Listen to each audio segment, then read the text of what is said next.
Welcome back. Well, earlier in the program, we heard from Common Ground volunteer Jordan Classen about celebrating the holidays on the farm.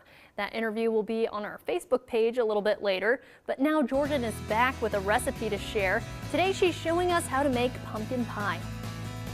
Well, if you're like me, pumpkin pie is my favorite, and we're going to learn how to make a homemade pumpkin pie, perfect for this time of the year. And joining me now with more is Common Ground volunteer Jordan Clausen. Jordan, what do you have for us? So once you get your pie pumpkin, which you can get those most pumpkin patches or at the grocery store, it's going to look like this.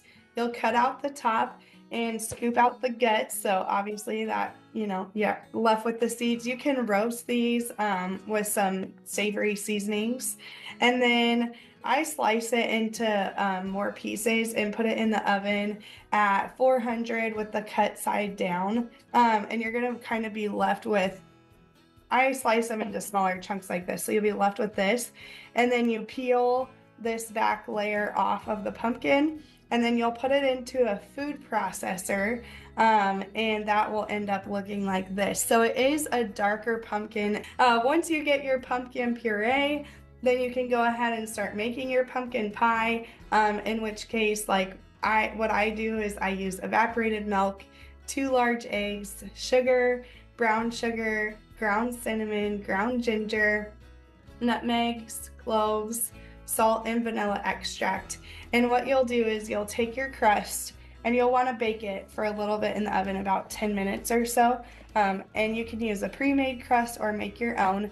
And then you'll pour in your pumpkin filling, and then you'll have it in the oven for about an hour until it has like a jello consistency in the middle. So mine is finally starting to set. It's not quite ready to slice yet, but it does need to cool for about 2 hours before you slice it. That's kind of a true pumpkin pie.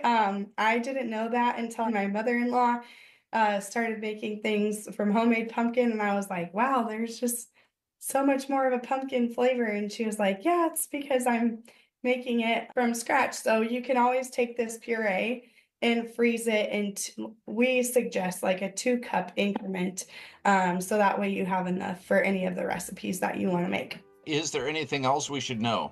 Yeah, so if you have any leftover of the pumpkin for your pie, you can always make it into some pumpkin pancakes. So this is always a great idea. You could add a little bit of protein powder to it if you wanted to make it protein pancakes. It's a good way to kind of change things up too. Thank you, Jordan, for telling us about that recipe today. Yes, thank you for having me, John.